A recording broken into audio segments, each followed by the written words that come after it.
Hello everyone, in this model we are going to see the prerequisite of installing the SOM. So SOM is a cluster in the Docker system. So we are going to set up the cluster and we'll see how the cluster feature works. All right. So in this tutorial we are going to do the initialization of our Docker cluster. So all the node we are going to initialize. We are going to add the number of node into the SOM cluster, and then we are going to deploy the application into the SOM, and we'll move on how we can do the load balancing, how we can do the replication, how we can manage the high availability of the services.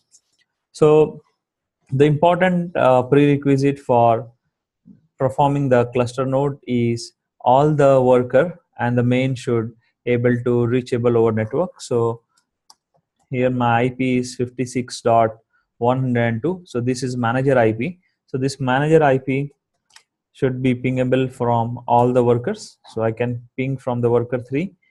I can ping from the worker 2. And now let's check with the from worker 1. So I can ping from the worker 1 as well. So all 3 workers node are ready, and main server or main Docker node is also ready. Next prerequisite after achieving the network is to check the status of Docker daemon on all nodes.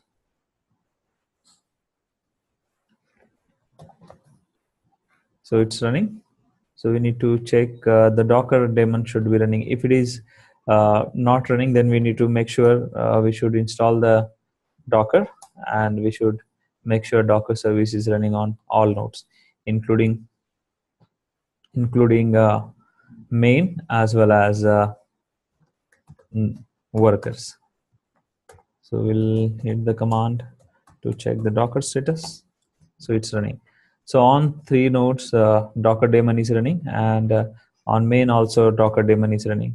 So these 2 prerequisites are very important before we start with the installation and configuration of SOM cluster management.